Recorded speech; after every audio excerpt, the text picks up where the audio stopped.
खबरें मैं आपको दूंगा, कुछ खबरें बहुत बुरी हैं, लेकिन आखिर में जो खबर मैं आपको दूंगा वो बहुत अच्छी खबर है। लेकिन पहले जो बुरी खबरें हैं, जो अजीब खबरें हैं, वो आप सुन लीजिए कि पाकिस्तान में मामला कहां तक पहुंच गया। 27वीं आईनी तरमीम, मुकम्मल तौर पर पाकिस्तान के आइन का बेड़ा गर्क कर दिया गया। अब आइन को किसी भी तरमीम के बजाय तदफीन की जरूरत है। और ये जो टाउट तरह के लोग हैं, ये उछल कूद रहे हैं, जब 28वीं भी आएगी, 29वीं, इसके बाद आप जो मर्जी कर लें। अब आइन नाम की चीज ही कोई नहीं है पाकिस्तान में। तो ये 27वीं आईनी तरमीम ने जो बड़े बड़े फर्क डाले वो क्या है। एक तो सदर पाकिस्तान आसिफ अली जरदारी, जिन्हें पाकिस्तान की सियासत में सबसे करप्ट सियासी हुक्मरान होने का एक परसेप्शन हासिल है, और ये परसेप्शन तमाम पॉलिटिकल पार्टीज में है। हालांकि पीपल्स पार्टी के अपने लोग जो हैं वो भी ये मानते हैं। बहुत सारे लोगों से जब ऑफ द रिकॉर्ड बात करते थे तो वो कहते थे जी है, अब ये हम करप्शन करते हैं इसलिए कि पंजाब के जो बिजनेसमैन है या बहुत तगड़े जो पैसे वाले हुक्मरान है, इनका हमने मुकाबला करना होता है। उनकी अपनी एक अजीबोगरीबी किस्म की मंतक है। शराफत की सियासत, ईमानदारी की सियासत का कोई मुकाबला तो नहीं होता।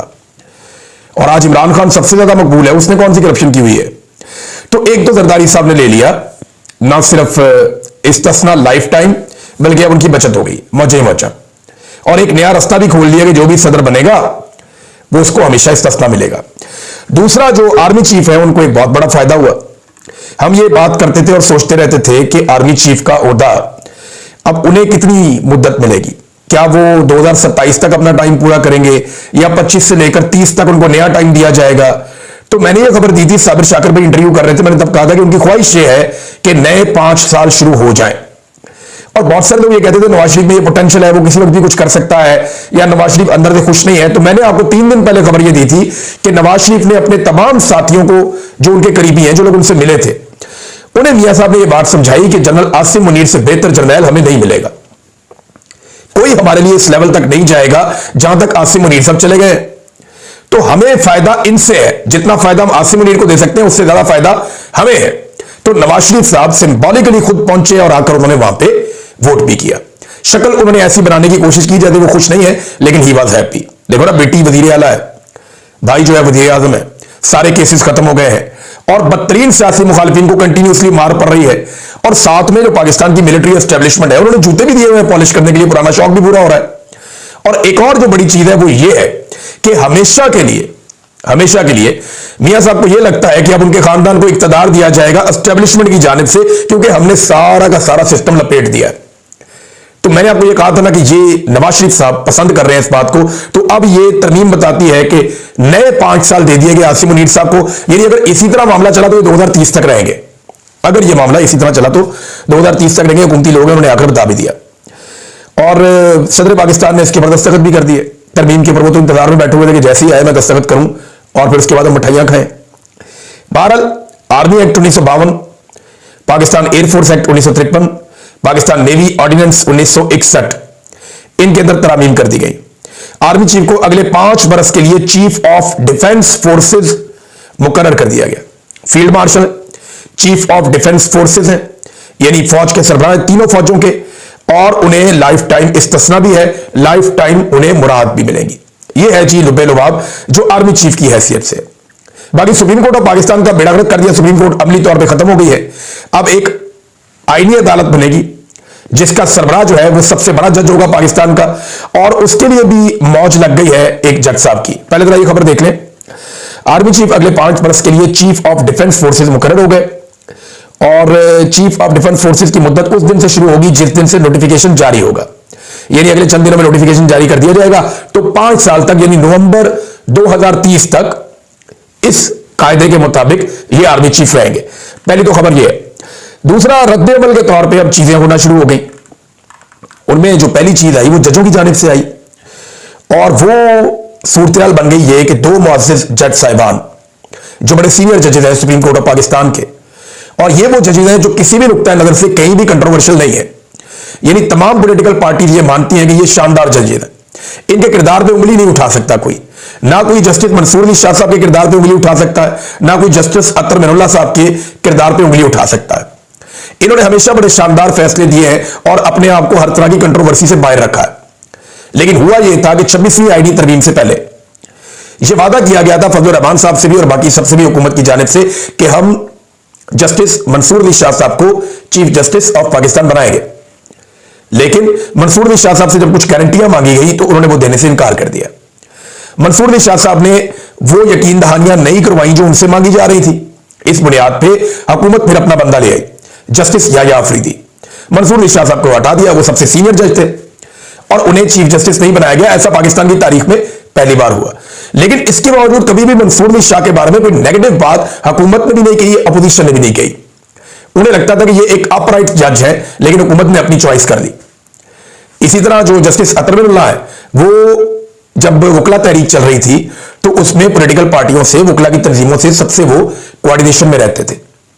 तो अतर मिनुल्लाह साहब बड़े अपराइट इंसान है। बहुत सारी चीजों में बाद औक़ात उनसे इख्तलाफ भी रहा बहुत सारे लोगों को। यानी मुझे सिद्दीक जान ने एक दिन कहा कि मुझे लगता था कि अतर मिनुल्लाह साहब जो है वो ज्यादती करते हैं, लेकिन वक्त के साथ साथ मैंने देखा कि अतर मिनुल्लाह साहब सिर्फ वही करते हैं जो आईने पाकिस्तान और कानून कहता है। ये किसी की तरफ भी नहीं हो सकते, ये कानून वाली साइड पे है और बहुत अपराइट आदमी है। ये मुझे सिद्दीक जान साहब ने बताया। ये बात उन्होंने कुछ और इंटरव्यूज में भी बताई। तो इन दोनों मुअज़्ज़िज़ जज साहिबान ने इस्तीफा दे दिया। मंसूर अली शाह साहब ने 13 सफ़हात के ऊपर उन्होंने इस्तीफा लिखा। उन्होंने कहा कि जज की हैसियत से सुप्रीम कोर्ट से मैं इस्तीफा देता हूं। 27वीं आईनी तरमीम ने पाकिस्तानी आइन पर यह संगीन हमला है। इस तरमीम ने सुप्रीम कोर्ट के टुकड़े टुकड़े कर दिए हैं। उन्होंने कहा 27वीं आईनी तरमीम ने अदलिया को हुकूमत के मातहत बना दिया है। इस तरमीम ने हमारी आईनी जमहूरियत की रूह पर कारी ज़रब लगाई है। इंसाफ आम आदमी से दूर कमजोर ताकतवर के सामने मजीद बेबस हो गया है। आला अदालत को मुनकसिम करके अदलिया की आजादी को पामाल कर दिया गया है। तारीख गवाह है, आईनी नज़म में ऐसी तब्दीलियां देर पा नहीं होती। मेरे पास दो रास्ते थे कि मैं एहतजाजन इस्तीफा दे दूं या ओहदे के ऊपर कायम रहूं, यानी खामोश रहूं, तो वो एक तरह की रजामंदी हो जाती। तो उन्होंने फिर इस्तीफे वाला रास्ता अपनाया। 27वीं तरमीम ने सुप्रीम कोर्ट का आईनी इख्तियार खत्म कर दिया। ऐसी अदालत में रहना मुमकिन नहीं जिससे इसका आईनी किरदार ही छीन लिया जाए। इस्तीफा हलफ से वफादारी का वाहिद साफ और दयानतदाराना रास्ता है। यानी मैं अपने हलफ से वफादारी करूंगा, क्योंकि जो मैंने हलफ जिस आइन के तहत उठाया था वो आपने सारा मामला ही खत्म कर दिया, तो मेरे हलफ का तकाजा है कि मैं इस्तीफा दे दूं। मैं हलफ से वफादार रहा, ये वो गवाही दे रहे हैं। उन्होंने कहा हुकूमत और मुतनाज़ अदालती क़यादत ने तरमीम को कबूल किया और चीफ जस्टिस ने इदारे के दिफा के बजाय अपने ओहदे को तरजीह दी। पाकिस्तान में हमेशा एक ही सुप्रीम कोर्ट रही है। इस्तीफे में उन्होंने लिखा कि तरमीम ने सुप्रीम कोर्ट के ऊपर नई वफाकी आईनी अदालत कायम की। नई अदालत अदालती, जमहूरी और आम कानूनी निज़ाम से मुतसादम है। उन्होंने कहा कि वफाकी आईनी अदालत को सियासी मसलियत के तहत वजूद में लाया गया। यह कोई इस्लाह नहीं बल्कि खतरनाक तरीन तनज़ली है। 26वीं तरमीम अदलिया की आज़ादी कमजोर करने का पहला कदम थी। फिर जस्टिस अतर मिनुल्लाह साहब ने भी अपना इस्तीफा दे दिया, सदर मुमलिकत को भिजवा दिया, जितने उनका कहना था कि सुप्रीम कोर्ट ऑफ पाकिस्तान के जज के ओहदे से इस्तीफा देता हूं। 11 साल कबल इस्लामाबाद हाई कोर्ट के जज के तौर पे मैंने हलफ उठाया था। अतर मिनुल्लाह ने बताया कि 4 साल बाद मैं chief justice Islamabad high court बना, फिर 4 साल बाद मैं उसके 4 साल बाद सुप्रीम कोर्ट ऑफ पाकिस्तान में आ गया। मैंने तमाम अदवार में हलफ का बुनियादी वादा एक ही था जो भी मैंने हलफ उठाया। उन्होंने लिखा कि यह हलफ किसी आइन का नहीं बल्कि आईने पाकिस्तान से वफादारी का हलफ था मेरा। यानी ऐसा नहीं है कि जो भी आइन होगा उसके साथ मैं नहीं, आईने पाकिस्तान के साथ वफादारी का मैंने हलफ उठाया था। 27वीं तरमीम से कबल चीफ जस्टिस पाकिस्तान को खत लिखा था। खत में मुजव्वज़ा तरमीम पर शदीद तशवीश का मैंने इजहार किया। अतर मिनुल्लाह ने अपने इस्तीफे में लिखा कि खत के मंदरजात दोहराने की जरूरत नहीं है। खामोशी और बेअमली के पस मंजर में खदशात दुरुस्त साबित हुए। पाकिस्तान के अवाम की खिदमत मेरे लिए सबसे बड़ा एजाज रहा। उन्होंने कहा कि मैंने अपने हलफ के मुताबिक बेहतरीन सलाहियत से फराइज सर अंजाम दिए। आज वही हलफ मुझे बाकायदा इस्तीफा देने पर मजबूर कर रहा है जिस आइन के तहफ़्फ़ुज़ का मैंने हलफ लिया था। अब ये भी वही बात कर रहे हैं कि मैंने जो हलफ लिया था मैं उसकी खिलाफ वर्जी नहीं कर सकता। मेरा हलफ मुझे मजबूर कर रहा है कि मैं अब इस्तीफा दे दूं, क्योंकि अब वो अदालत ही नहीं रही, वो मामला ही नहीं रहा, इंसाफ देना मुमकिन ही नहीं है। तो यानी उन्होंने कहा जिस आइन के तहफ़्फ़ुज़ का मैंने हलफ लिया था वो अब बाकी नहीं रहा। मौक़िफ़ अपनाया कि खुद को कायल करने की बहुत कोशिश की मगर मेरे से मुमकिन नहीं हुआ। नए निज़ाम की बुनियाद अब आइन के मज़ार पर रखी जा रही है। जो बाकी रह गया है वो सिर्फ एक साया है। आइन जो है वो रूह से खाली है। फिर काफ़ी चीज़ें इन्होंने लिखी, बहुत सारी चीज़ें इन्होंने बताई। और मंसूर अली शाह साहब ने भी, अतर मिनुल्लाह साहब ने भी, इन दोनों ने इस्तीफा दे दिया। पाकिस्तान में अप्रिशिएट किया जा रहा है इनके इस्तीफे को। वकला तंजीमें अप्रिशिएट कर रही हैं, वकला बहुत बड़ी तादाद में अप्रिशिएट कर रहे हैं, अपोजिशन पार्टियां अप्रिशिएट कर रही हैं। वो उनकी जमातें इनके ऊपर तनकीद कर रही हैं कि इन जजों को इस्तीफा नहीं देना चाहिए था, बल्कि कुछ लोग कह रहे हैं अगर दे दिया तो कबूल कर लेंगे। यहां पे कुछ अशआर भी लिखे हैं जस्टिस मंसूर अली शाह साहब ने, मैं आपको सुनाना चाहूंगा, ये अहमद फराज साहब के हैं। मंसूर अली शाह साहब ने जो अशआर लिखे, ये अहमद फराज साहब के हैं। मेरा कलम तो अमानत है मेरे लोगों की, मेरा कलम तो अदालत मेरे जमीर की है, इसीलिए तो जो लिखा तपा के जान से लिखा, जभी तो लोच कमा का जुबान तीर की है। मैं कट गिरों के सलामत रहूं, यकीन है मुझे कि ये हिसारे सितम कोई तो गिराएगा। तमाम उम्र की एजा नसीबियों की कसम, मेरे कलम का सफर रायगाना जाएगा। ये उन्होंने आखिर में लिखा अपने इस्तीफे में, मंसूर अली शाह साहब ने, और फिर उनका इस्तीफा आ गया। अब ये दो जज साहिबान हैं, क्या मजीद जज साहिबान भी इस्तीफा देंगे? इसका हमारे पास जवाब नहीं है। लेकिन ये जज साहिबान क्या करेंगे, ये है अब तक का सबसे बड़ा सवाल। क्या ये इस्तीफा देकर घर जाके बैठ जाएंगे, या ये भी इमरान खान की तरह घर बैठने की बजाय मुकाबला शुरू करेंगे? इनके पास दो रास्ते थे, या तो घर ही बैठना होता तो अदालत में रहते, और अगर इनकी गैरत ने गवारा नहीं किया और उन्होंने इस्तीफा दे दिया और फिर जाकर घर बैठ गए, या अपनी अदालत करते रहे, या अपना वो थोड़ा बहुत वकालत करते रहे, तो इनको कोई फर्क नहीं पड़ेगा। फर्क ये डाल सकते हैं जब ये कोई तहरीक शुरू करेंगे। और जो बातें इन्होंने लिखी हैं अपने इस्तीफे में, जब आप उन बातों को पढ़ते हैं तो आपको अंदाजा हो जाता है कि ये खामोश होकर नहीं बैठेंगे। ऐसा लगता है कि आने वाले दिनों में ये जज साहिबान कोई तहरीक शुरू कर सकते हैं, या कम से कम बार्स में जाएंगे, वकला से मुलाकातें करेंगे और एक मोमेंटम बनेगा। लेकिन क्या वो मोमेंटम बनने दिया जाएगा, इस पर हम अगले वीलॉग में बात करेंगे। अच्छी खबर जो है वो भी बाकी है, वो मैं आपको बाद में सुनाता हूं। लेकिन पहले ये देख लें कि जस्टिस अमीनुद्दीन खान साहब बार बार ये कहते थे 26वीं जो आईनी तरमीम है उसका मुझे क्या फायदा हुआ, तो आज उन्हें भी उनका जवाब मिल गया। 27वीं आईनी तरमीम जो है उसके अंदर जस्टिस अमीनुद्दीन खान साहब को आईनी अदालत का सरबराह मुकर्रर किया गया अब, और 3 साल की उन्हें मजीद नौकरी मिल गई है। रिटायरमेंट के उनके अब सिर्फ बाकी है 15 दिन, लेकिन उनकी रिटायरमेंट से 15 दिन पहले एक आईनी तरमीम होती है, और उस आईनी तरमीम के नतीजे में वो 3 साल मजीद जज रहेंगे और आईनी अदालत के सरबराह बन जाएंगे, तो सारी ताकत उनके पास आ जाएगी। तो जस्टिस अमीनुद्दीन खान साहब ने जो वफादारी निभाई सिस्टम के साथ, जैसे मिलिट्री कोर्ट्स के सिविलियन के ट्रायल को उन्होंने जायज करार दिया, जैसे उन्होंने मखसूस नशिस्तें पाकिस्तान तहरीके इंसाफ से छीन कर बाकी पॉलिटिकल पार्टीज को दी, जिसकी बुनियाद के ऊपर यह आईनी तरमीम मुमकिन हुई, तो इस तरह उन्हें कोई ना कोई तो रिवॉर्ड मिलना था। और रिवॉर्ड वो ये कि उनको 3 साल मजीद वो इस नौकरी पर रहेंगे और पाकिस्तान की अदलिया की सबसे ताकतवर पोस्ट के ऊपर वो इंजॉय करेंगे। अब जो दिखाई दे रहा है वो ये है। नाज़रीन, यही पाकिस्तान के आर्मी चीफ के साथ हुआ। आज से 15 दिन के बाद उनका मुद्दत मुलाजमत खत्म हो रहा था। आज से चंद दिन के बाद उनकी मुद्दत मुलाजमत खत्म होकर उनको घर जाना था। लेकिन हुआ क्या, एक आईनी तरमीम के नतीजे में एक नया रास्ता निकाला गया। उस रास्ते के जरिए से अब उनको नया ओहदा दिया जाएगा। यह ओहदा लेने के बाद वो अगले 5 साल तक के लिए ना सिर्फ आर्मी चीफ रहेंगे, फील्ड मार्शल रहेंगे, बल्कि उनके पास एक इस्तिस्ना भी होगा। इस्तिस्ना की जरूरत क्या है, क्योंकि बहुत बुरे हालात हुए गुज़िश्ता 3 साल में। पाकिस्तान के अंदर ना पिछला बड़ा वाकया हुआ था, मुशर्रफ के दौर में कराची में कत्लेआम हुआ था जो स्टेट ने किया। उसके बाद अगला जो कत्लेआम हुआ था वो हुआ था सानिया मॉडल टाउन में, ये भी स्टेट ने किया। तो ये 10 साल में एक आधा वाकया होता था इस तरह का। लेकिन गुज़िश्ता 3 सालों में 4 बड़े वाकयात ऐसे हो चुके हैं। 9 मई कत्लेआम, 26 नवंबर कत्लेआम, अक्टूबर में मुरीद के कत्लेआम, फिर आजाद कश्मीर में कत्लेआम। ये वाकयात ऊपर नीचे हो चुके हैं, बड़ी खौफनाक चीज है। तो इस्तिस्ना की बिला वजह जरूरत नहीं है। फील्ड मार्शल भी इस्तिस्ना ले चुके हैं। तो अब कुल मिला के कहानी यह है कि हर तरफ एक आपको अंधेरा दिखाई दे रहा है।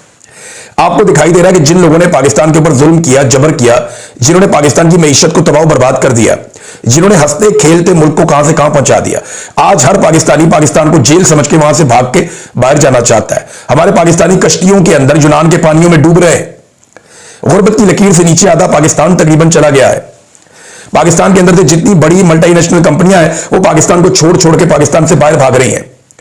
किसी तरफ कोई उम्मीद नहीं है, हर तरफ अंधेरा ही अंधेरा है। ऐसी सूरत हाल में मैं आपको एक उम्मीद वाली खबर देना चाहता हूं, और यह खबर आज की नहीं है, बहुत पुरानी है। मैंने ना अपनी जिंदगी में एक मरतबा नहीं, कई मरतबा एक चीज का तजुर्बा किया कि जब हालात बहुत बुरे हो जाते हैं ना, जब आपको लगता है कि सारा कुछ ही हाथ से निकल गया, जब आपको लगता है कि अब कोई उम्मीद नहीं है, वापसी का कोई रास्ता नहीं है, अब चीजें ठीक नहीं हो सकती, तो तब चीजें अचानक ठीक हो जाती हैं, क्योंकि वहां से आपका रब चीजें अपने हाथ में लेता है। आप कोशिश करते हैं, कोशिश करना आपके जिम्मे, यानी रात का जो सबसे अंधेरा हिस्सा होता है ना, वो सुबह से पहले वाला होता है। ये बात आप अपने जहन में रखें। ये रात अब जितनी काली हो गई है ना, जितना अंधेरा फैल गया है, जितनी मायूसी फैल गई है, इसका मतलब है कि रात का वो पहर शुरू हो चुका है, जिसके बाद सवेरा आएगा। और एक बात आप अपने जहन में और रखिएगा, जनरल बाजवा एक दिन टेलीफोन पे बात कर रहे थे मेरे एक दोस्त से। वो मेरे दोस्त चाहें वो सुन रहे होंगे मेरा वीलॉग, अगर चाहें तो वो कंफर्म कर सकते हैं, वो खुद भी वीलॉग करते हैं। तो मैंने उनके स्पीकर फोन पे जनरल बाजवा को ये कहते हुए सुना कि आप ये नहीं जानते कि फौज का निजाम क्या है। फौज के अंदर जो आदमी आर्मी चीफ बन जाता है ना, फौज फिर उसको कभी भी कुछ नहीं होने देती। वो आदमी हमेशा प्रोटेक्टेड रहता है, जब तक वो मर नहीं जाता फौज की जिम्मेदारी होता है, और फौज उस आदमी को कभी कुछ नहीं होने देगी जो कभी भी फौज का आर्मी चीफ रहा होगा। अब जो खबर मैं आपको देने लगा हूं ना, यह है बड़ी खबर। जनरल बाजवा तक तो हर आर्मी चीफ को यह लगता था कि क्योंकि वो फौज का आर्मी चीफ रहा तो रिटायरमेंट के बाद फौज उसकी प्रोटेक्शन करेगी और उसे कुछ नहीं होने देगी। ये कॉन्फिडेंस आसिम मुनीर साहब को क्यों नहीं है? सवाल यह पैदा होता है, वो क्यों लाइफ टाइम इस्तिस्ना लेना चाहते हैं?